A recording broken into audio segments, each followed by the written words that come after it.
Strange things had been happening in the neighborhood. Late-night trucks idling by storm drains, freshly patched pavement appearing without warning, and the HOA president, Greg, acting more secretive than ever. The neighborhood watch, led by Clara, couldn't ignore the growing unease. What was Greg hiding, and why did it feel like the answers lay beneath their feet? Determined to uncover the truth, the watch began digging deeper, unaware they were about to expose a scheme that would shake their community to its core. It started with a simple observation. During her evening walk, Clara noticed a truck parked near a storm drain at the end of her street. The truck idled for a few minutes before driving off, leaving a faint smell of diesel in the air. The next morning, she spotted freshly poured concrete around the drain, its surface smooth and oddly out of place compared to the rest of the road. Clara's gut told her something wasn't right. At the next neighborhood watch meeting, she brought it up. "Has anyone else noticed weird activity near the storm drains?" she asked, glancing around the group. Mark, a retired contractor, nodded. "Yeah, I saw a couple of guys near the one by my house last week. They weren't wearing city uniforms, just regular clothes." Rachel chimed in. "And Greg, the HOA president, has been acting strange. He's been holding emergency meetings without telling anyone what they're about." The group agreed to keep an eye on Greg and any unusual activity around the drains. Clara assigned each member a patrol schedule determined to figure out what was going on. Over the next week, the watch observed more peculiar behavior. Trucks arrived late at night, delivering unmarked crates to Greg's house. During the day, workers appeared out of nowhere, performing maintenance on drains that didn't seem to need fixing. One morning, Clara found a receipt sticking out of Greg's recycling bin while walking her dog. Curious, she pulled it out and scanned it. The receipt was for industrial equipment: bolt cutters, padlocks, and a portable welding kit. Clara's mind raced. Why would Greg need those tools? That evening, the group gathered at Clara's house to review their findings. "This is getting weird," Rachel said, spreading out her notes. "Greg's spending HOA money on tools, but there's no record of any approved projects." Peter, who worked in IT, offered a new lead. "I checked the HOA's website logs," he said. "Greg recently accessed the account used for reporting city maintenance requests. He's flagged storm drains all over the neighborhood for urgent repair, but there's no follow-up from the city." Mark frowned. "If the city's not fixing them, who is?" The watch decided to focus their efforts on Greg. Each member began monitoring his house during their assigned patrols, taking note of his comings and goings. One night, Peter spotted Greg loading several crates into his SUV.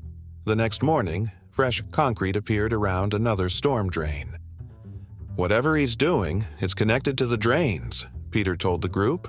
"And those crates? I'd bet they're part of it." Clara nodded. "We need to find out what's inside those crates, and why he's so interested in the storm drains." The group agreed to split up, with Mark volunteering to stake out the next repair site. Clara felt a mix of excitement and trepidation. They were on the verge of uncovering something big, but she couldn't shake the feeling that they were stepping into dangerous territory. Mark spent the next evening parked a block away from one of the recently repaired storm drains. It was a quiet night, the streetlights casting long shadows across the road. Around 11 p.m., a familiar truck arrived, its headlights cutting through the darkness. Two men stepped out, dressed in dark clothing, and opened the back of the truck to unload several heavy crates. Mark watched intently as the men approached the storm drain. One of them pulled out a crowbar, prying open the grate with surprising ease. The other used a flashlight to peer inside, signaling for the first man to start lowering the crates into the opening. Mark grabbed his phone and started recording. His heart raced as he tried to stay as still as possible, the soft hum of the truck engine masking the sound of his shallow breaths. As the last crate disappeared into the drain, one of the men glanced around, his eyes lingering on Mark's car for a moment too long. Mark ducked down, his pulse pounding in his ears. The next morning, the neighborhood watch gathered at Clara's house to review Mark's footage. Rachel leaned forward, staring at the screen. They're definitely hiding something down there. What's in those crates? Peter rewound the video, pausing on the moment the men opened the storm drain. "Look at the inside of the grate," he said, pointing to the screen. "It's reinforced with a padlock. That's not standard." Clara's mind raced. Whatever's in those crates, they don't want anyone finding it. "Mark, did you see anything else?" Mark nodded. "After they left, I checked the area. The pavement around the drain was damp, like they'd recently poured concrete. They're trying to cover their tracks." The group decided they needed a closer look at the storm drains. That evening, Clara, Rachel, and Mark returned to the site with flashlights and bolt cutters. The street was quiet, and the air was thick with anticipation as they approached the drain. Clara knelt beside the grate, her hands trembling slightly as she inspected the lock. "This isn't just any padlock," she whispered. "It's industrial grade."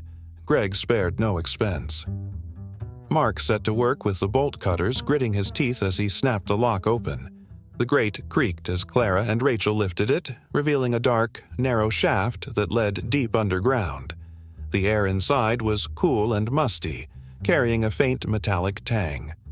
Clara shone her flashlight into the drain, her beam catching the edge of a metal box tucked against the wall. "There's something down there," she said, her voice hushed. Rachel climbed down first, her flashlight sweeping across the tunnel. "It's a storage area," she called up. "There are crates everywhere." Clara and Mark followed, their footsteps echoing in the confined space. The crates were stacked neatly, each one labeled with a serial number. Clara pried open the nearest one, her breath catching as she pulled back the lid.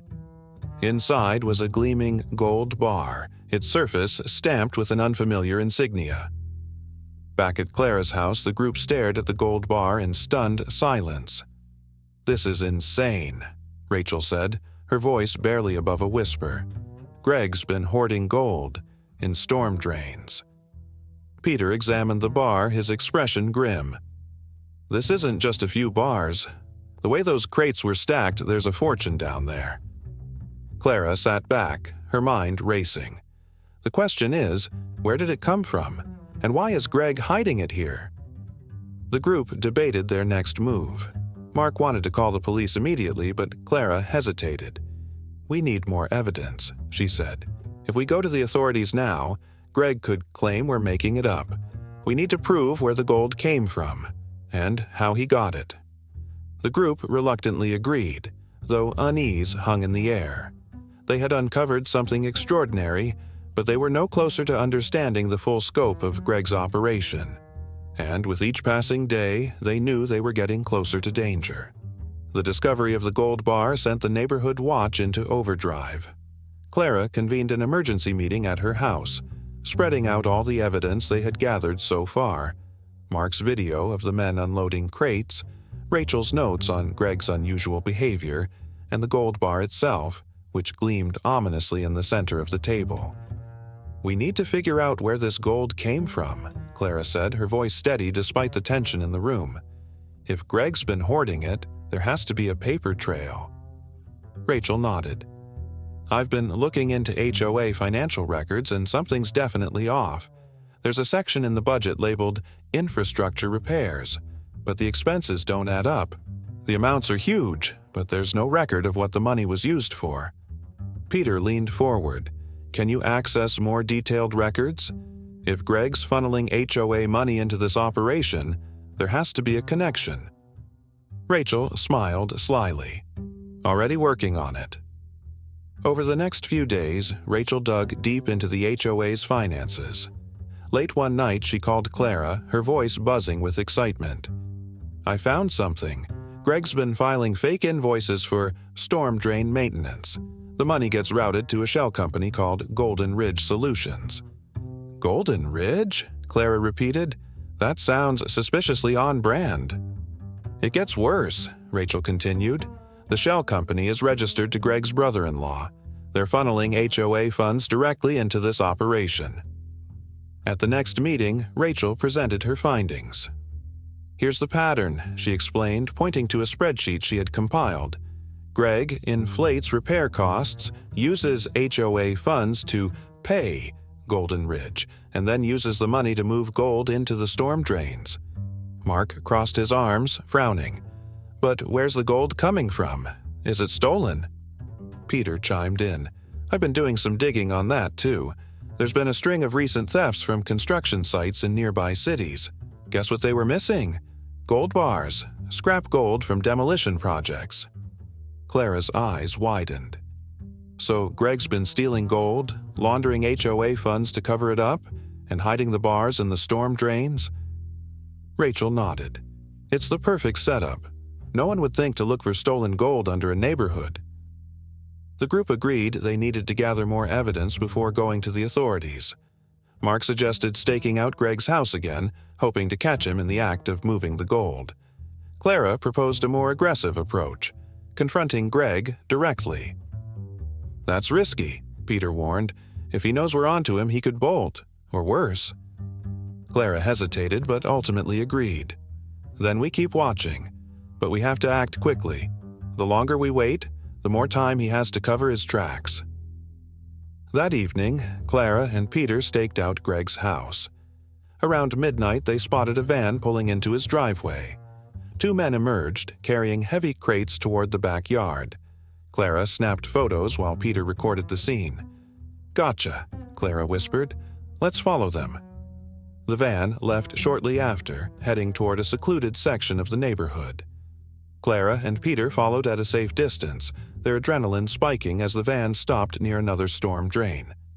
The men unloaded the crates, pried open the grate, and disappeared underground. This is it, Clara whispered, snapping more photos. We've got enough to tie him to the gold. Back at Clara's house, the group reviewed the new evidence. This proves Greg's directly involved, Rachel said. We have photos, videos, and financial records. It's time to go to the police. Clara nodded, though unease lingered in her expression. Let's contact Sergeant Harris tomorrow. This operation is bigger than we thought, and we need to shut it down before Greg makes his next move.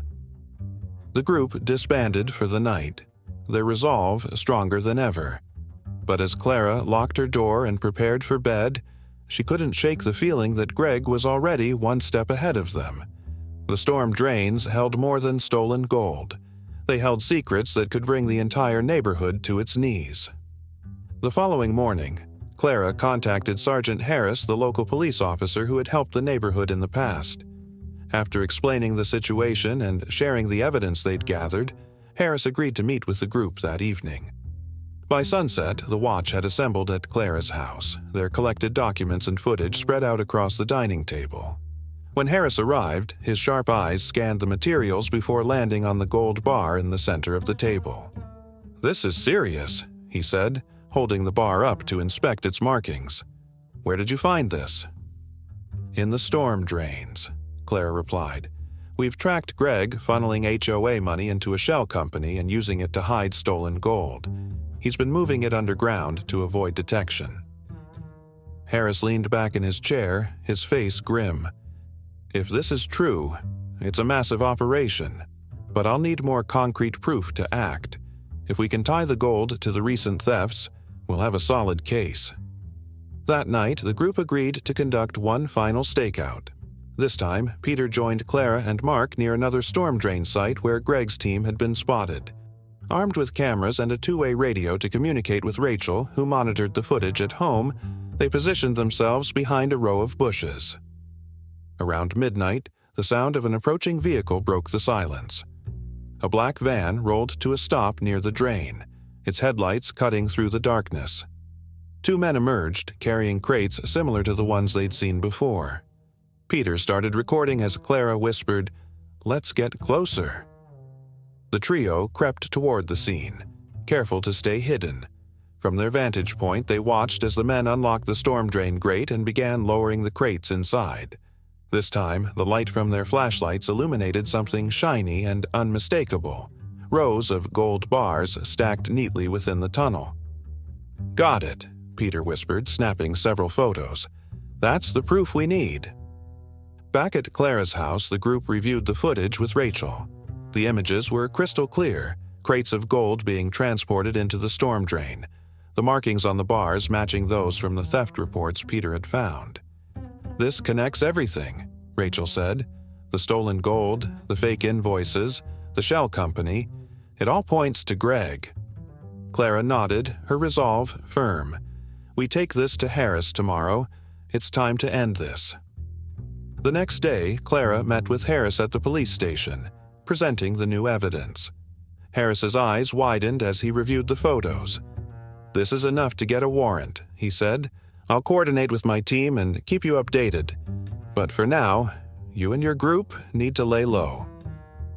"Do you think Greg knows we're onto him?" Clara asked. "It's possible," Harris replied. "If he's as careful as he seems, he might have noticed your group's activity. Stay alert and don't engage him directly." That evening, Clara relayed Harris's warning to the group. Rachel, who had always been the most cautious, voiced her concerns. What if Greg tries to get rid of the gold before the police act? He could move it, and we'd lose our chance to catch him. Mark shook his head. "We've done everything we can. It's in the police's hands now." Clara agreed, though unease lingered in her mind. Greg had built an elaborate scheme, and she doubted he would give it up without a fight. The watch had uncovered the truth, but they were about to learn just how far Greg was willing to go to keep his secrets hidden. The morning after their meeting with Sergeant Harris, Clara couldn't shake a feeling of unease. The watch had gathered enough evidence to build a case against Greg, but something told her they hadn't uncovered the full extent of his operation. As the group reconvened that evening, Clara proposed an audacious idea. "We've seen the crates and the gold, but what if there's more?" Clara said, her voice steady. "We need to go back into the storm drains and see how deep this goes." Mark frowned. "We've already got the proof. Why risk it?" Rachel nodded in agreement. "What if we get caught? Greg's men could be watching." Clara leaned forward. "This might be our only chance to uncover the full scope of Greg's scheme. If the police raid the drains without knowing what they're walking into, it could end badly. We need to make sure we're not missing anything." After a tense debate, the group reluctantly agreed. They would venture into the storm drains that night, armed with flashlights, cameras, and a map Peter had pieced together based on the neighborhood's layout. Under the cover of darkness, the watch made their way to the storm drain where they had previously seen Greg's men. Clara, Mark, Rachel, and Peter climbed down into the narrow tunnel, the cool, damp air pressing against them. Their flashlights illuminated the space, revealing rusty pipes, graffiti-covered walls, and muddy footprints leading deeper into the labyrinth. "Stay close," Clara whispered, her voice echoing in the confined space, "and keep quiet." The group followed the footprints for what felt like hours, navigating twists and turns until they reached a metal door set into the wall. Clara motioned for Mark to try the handle, but it was locked. "Looks like Greg didn't want anyone finding this," Mark muttered, pulling a crowbar from his backpack. With a few strong pulls, the lock snapped and the door creaked open. Inside was a small, dimly lit room. Stacked along the walls were dozens of crates, each stamped with the same serial numbers they'd seen before. But what caught their attention was the desk in the corner, covered in papers and a laptop. Rachel immediately began snapping photos while Peter rifled through the papers. "These are shipping manifests," Peter said, holding up a document. "Greg's been moving the gold to different locations. Warehouses, offshore accounts, you name it." Mark opened one of the crates, revealing more gold bars. "This is insane. There's enough gold here to fund an entire criminal empire." As they documented the evidence, Clara's flashlight beam landed on a security camera mounted in the corner of the room. "We need to move," she said sharply. "If Greg's monitoring this, he knows we're here." The group quickly gathered their findings and began retracing their steps back to the surface. But as they approached the exit, the sound of voices echoed through the tunnel. Clara motioned for everyone to hide, her heart pounding as two men appeared, their flashlights cutting through the darkness. "You check the crates," one of them said. "I'll make sure the rest of the tunnel is clear." The group huddled behind a large pipe, barely daring to breathe as the men passed. Rachel clutched her camera tightly, her knuckles white. After what felt like an eternity, the men moved deeper into the tunnel, allowing the group to slip out unnoticed. Back at Clara's house, the group shared what they had found. "Greg's operation is even bigger than we thought," Peter said, spreading the shipping manifests across the table. "He's not just hoarding gold, he's distributing it." Clara nodded. "This ties everything together. The fake invoices, the stolen gold, the storm drains. It's all part of a massive money laundering scheme." Rachel glanced at the security footage they had captured. "Do you think Greg knows we were down there?" Clara's jaw tightened. "If he doesn't know now, he'll find out soon. We need to give all of this to Harris immediately." As the group prepared to hand over their findings, a sense of unease settled over them. They had uncovered the full scope of Greg's operation, but they knew their actions had put them directly in his sights. The storm drains held more than stolen gold. They held the power to expose a dangerous conspiracy. And now, the Watch had taken their first step into a much larger battle. The following morning, Clara and Peter delivered the new evidence to Sergeant Harris at the police station. The shipping manifests, photos of the crates, and footage from the storm drain room painted a clear picture. Greg's scheme was far-reaching and meticulously planned. "This is huge," Harris said, flipping through the documents. "Greg isn't just hoarding gold, he's running an entire distribution network. This could connect to larger criminal organizations." Peter leaned forward. "Do you think he's working alone?" Harris shook his head. "Not a chance. With this level of coordination, there are definitely others involved. We'll need to investigate every location listed in these manifests." Clara's stomach churned. "How soon can you act? He's going to notice something's wrong if we don't move quickly." Harris nodded. "We're expediting a raid. I'll keep you updated, but for now, stay alert. Greg's operation might be bigger than we thought, and he won't go down without a fight." Back at Clara's house, the neighborhood watch gathered to discuss their next steps. Mark was visibly tense, pacing the room as Rachel reviewed the shipping manifests. "This whole thing is insane," Mark said. "We're talking about millions of dollars worth of gold being moved under our noses. How did Greg pull this off without anyone noticing?" Rachel adjusted her glasses. "He used the HOA as cover. By filing fake invoices and making the repairs look legitimate, he made sure no one questioned the constant work on the storm drains." Peter added, "And the shell company gave him a way to launder the money. It's brilliant in a twisted way." Clara sighed. "We've done everything we can. Now it's up to the police to bring him down." That evening, Clara noticed something unsettling.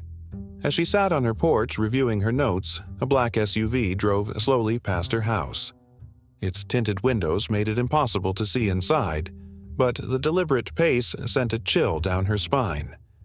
She immediately called Peter.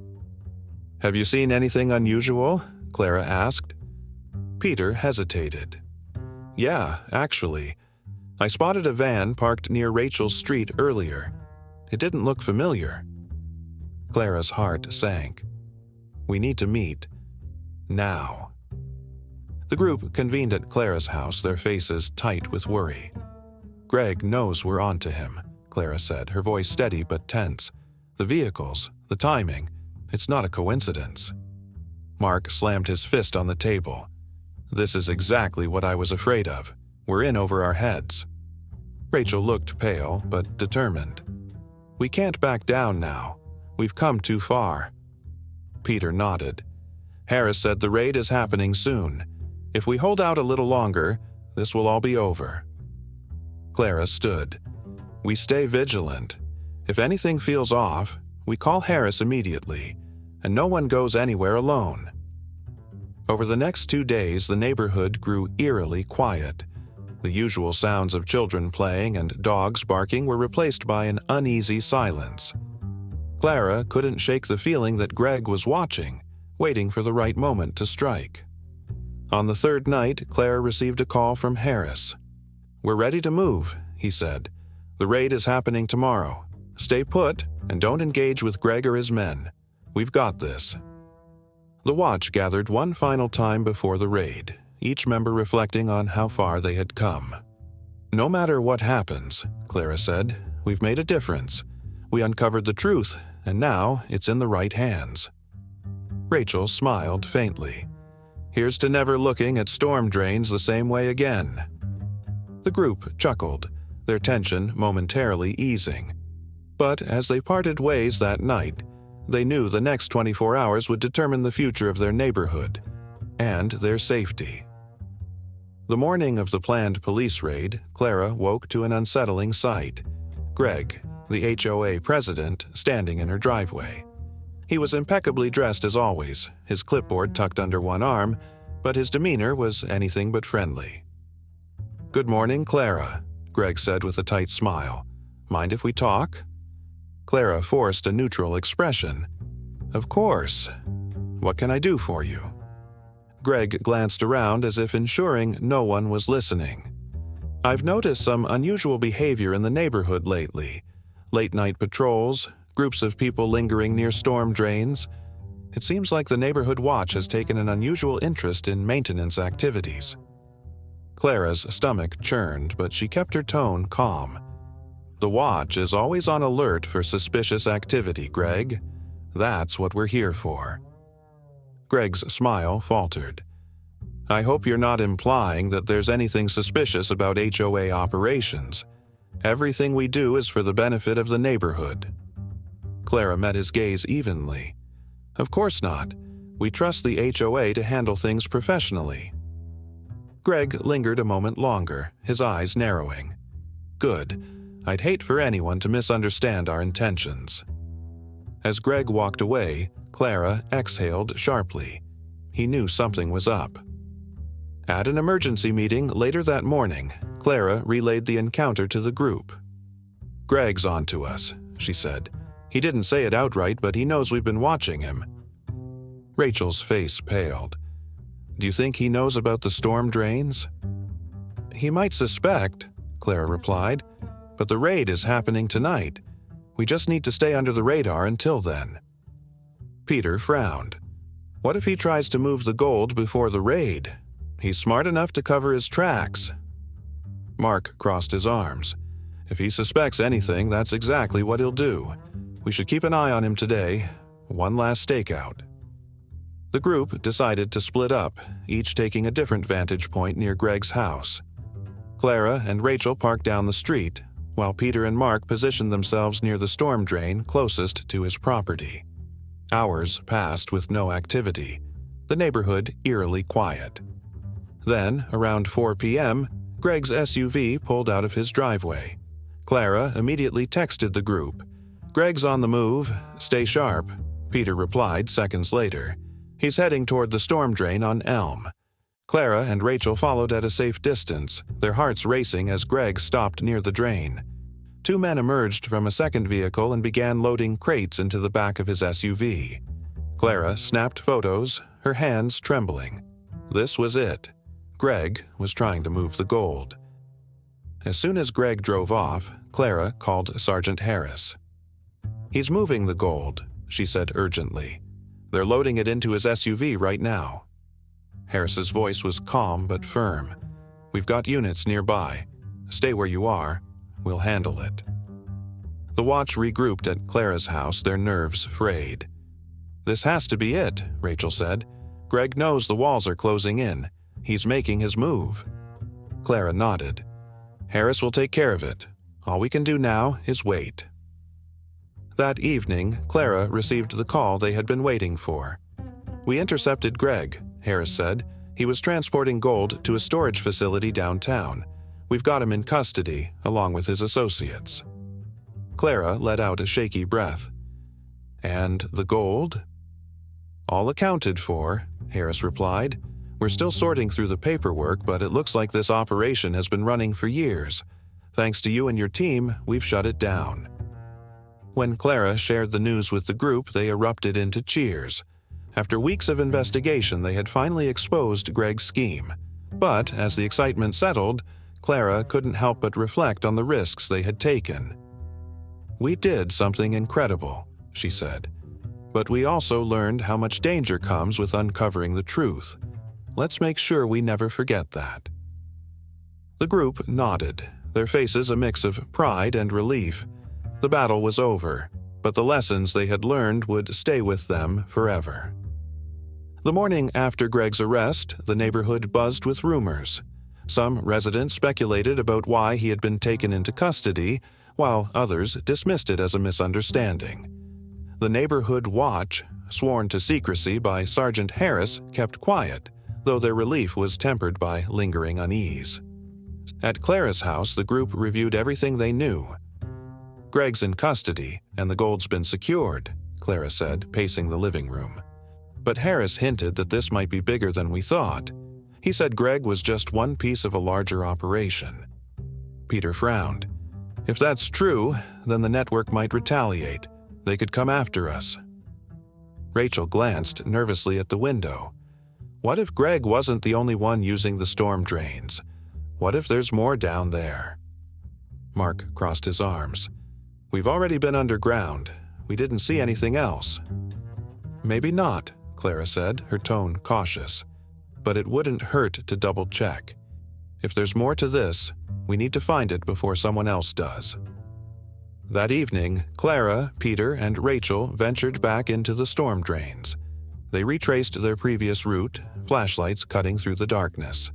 The air was cool and damp, the faint sound of dripping water echoing around them. As they approached the storage room they had discovered earlier, Peter stopped abruptly. "Wait," he whispered. "Do you hear that?" Clara froze, straining to listen. Faint voices echoed through the tunnels, growing louder with each passing second. "Someone's down here," Rachel said, her voice barely audible. "We need to hide." The group pressed themselves against the wall as two men entered the room. One carried a flashlight while the other held a clipboard. They began inspecting the crates, their conversation drifting through the tunnel. "Greg's out," one of the men said. "We need to clear the rest of this before the cops find it." Clara's heart pounded as she realized what they meant. The storm drains weren't just a hiding spot. They were part of a larger network, and Greg's arrest hadn't shut it down completely. As the men moved deeper into the room, Clara gestured for the group to retreat. They crept back through the tunnel, careful to avoid making noise. Once they were a safe distance away, Clara pulled out her phone and called Harris.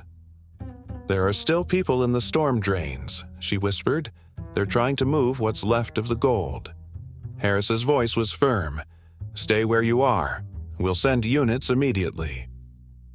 Minutes later, the sound of sirens filled the air as police cars surrounded the neighborhood. Clara, Peter, and Rachel emerged from the tunnel just as officers stormed the entrance. The men inside were quickly apprehended, and additional crates of gold were recovered. "That was too close," Rachel said, her hands trembling. "If we hadn't gone back down there, they would have gotten away." Clara nodded, her expression grim. "It's not over yet. Greg might be in custody, but his network is still out there. We've just uncovered the tip of the iceberg." Later that night, the group gathered at Clara's house, their emotions a mix of relief and exhaustion. "We've done everything we can," Clara said. "Now it's up to the police to finish this." Peter sighed. "Do you think it'll ever really be over? Or will they just regroup and start again?" Clara shook her head. "I don't know. But I do know one thing. We're stronger now than we've ever been, and if anything like this happens again, we'll be ready." The group nodded in agreement, their bond forged through weeks of shared danger and determination. The neighborhood had faced a storm it never saw coming, but thanks to the watch, it had weathered it together. The night after the men were apprehended in the storm drains, Sergeant Harris called Clara with an update. "You were right," he said. "Greg's operation wasn't isolated. The men we arrested last night were couriers for a larger network. This gold smuggling scheme spans multiple cities." Clara's heart sank. "So, this isn't over?" "Not yet," Harris admitted.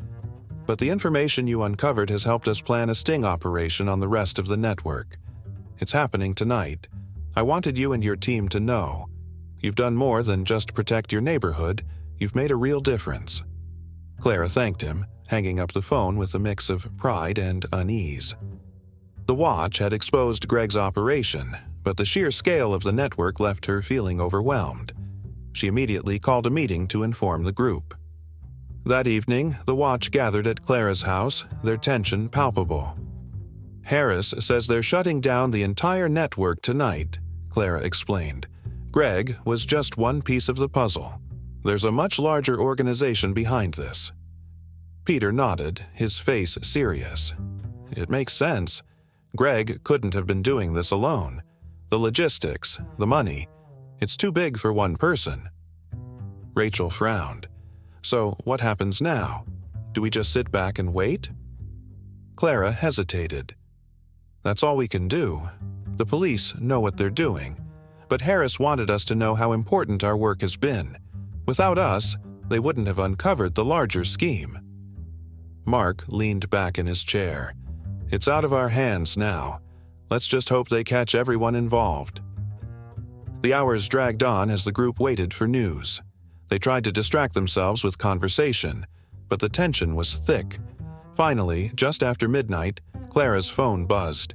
It was Harris. "It's done," Harris said, his voice steady but tired. "The sting was a success. We've arrested over a dozen people and recovered the remaining gold. This operation is finished." Clara exhaled deeply, relief washing over her. "Thank you, Sergeant. I'll let the others know." "Thank you," Harris replied. "Without your team's persistence, this wouldn't have been possible." When Clara shared the news, the group erupted into cheers. After weeks of investigation, danger, and uncertainty, the watch had finally seen the fruits of their labor. They had not only exposed Greg, but also helped dismantle a criminal network far larger than they had imagined. "We did it," Rachel said, her voice full of emotion. "We actually did it." Peter grinned. "Not bad for a bunch of nosy neighbors." Mark chuckled, though his tone was serious. "We got lucky. This could have ended badly, but we stuck together, and that's what matters." Clara smiled. "You're right. This wasn't just about uncovering a crime. It was about protecting our community, and we've shown that when we work together, we can handle anything." As the group disbanded for the night, Clara sat on her porch, staring out at the quiet street. The neighborhood felt different now, safer, stronger. She thought about everything they had been through, from the first strange noises to the storm drains full of gold. It had been a journey none of them had expected, but one that had brought them closer together. The watch had faced a challenge far beyond their scope, but they had risen to meet it. And while Clara hoped they would never face such danger again, she knew one thing for certain. They were ready for whatever came next. With the gold smuggling operation dismantled and Greg behind bars, the neighborhood finally began to feel like its old self again. For weeks, the air had been thick with unease, but now there was a sense of relief and pride. The neighborhood watch had not only protected their community but also played a key role in taking down a sprawling criminal network. Clara called one final meeting at her house, a chance for the group to reflect on their journey and discuss the future. As the watch members gathered around her dining table, the mood was lighter than it had been in months. "We've been through a lot," Clara began, her voice steady, "and I want to thank each of you for stepping up. We didn't just uncover a crime, we proved what we can do when we work together." Rachel smiled, her face glowing with relief. "I still can't believe how far this went. When we started, it was just strange noises and Greg acting weird. Who would have thought it'd lead to this?" Peter nodded. "It shows how important it is to pay attention. If we hadn't noticed those little things, none of this would have come to light." Mark, who had been skeptical at first, leaned back in his chair. "I'll admit, I didn't think we'd get this far, but you all proved me wrong. This watch is something special." The group spent the evening reminiscing, laughing at their initial theories and marveling at how everything had unfolded. But as the laughter died down, Clara brought up an important point. "Now that this is behind us, we need to think about the future," she said. "This neighborhood has seen what we can do. I think it's time to formalize the watch and make it even stronger." Rachel nodded enthusiastically. "We could set up regular patrols, workshops on safety, maybe even a hotline for residents to report suspicious activity." Peter grinned. "And maybe a way to recruit more members. The more eyes and ears we have, the better." Mark smirked. "I guess I could stick around. Someone's got to keep you all grounded." Over the next few weeks, the Watch worked tirelessly to implement their new plans. They partnered with local law enforcement to host safety seminars, distributed flyers encouraging neighbors to join, and even organized a neighborhood event to celebrate their success. The turnout was overwhelming. Families who had once been skeptical of the Watch now expressed their gratitude, and new volunteers eagerly signed up to help. The community felt closer than ever, united by a shared sense of vigilance and pride. As Clara walked through the neighborhood one evening, she stopped by the storm drain where it had all started. The sight of it brought back memories of late-night stakeouts, tense discoveries, and the moment they realized just how deep Greg's scheme went. She knelt by the grate, running her fingers over the cold metal. The storm drain was quiet now, its secrets uncovered and its purpose restored. Clara smiled, knowing that it represented more than just a piece of infrastructure. It symbolized the strength and resilience of the community. That night, the Watch gathered one final time to toast their success. As the group raised their glasses, Clara spoke from the heart. "We've faced danger, uncertainty, and challenges we never expected," she said, "but through it all, we've proven what this neighborhood is capable of. We're more than just a group of neighbors. We're a team, and together we can handle anything." The room erupted into cheers, the sound carrying into the night. The neighborhood had been tested, but it had emerged stronger than ever. And as Clara looked around at her friends, she knew this was just the beginning of a new chapter for their community.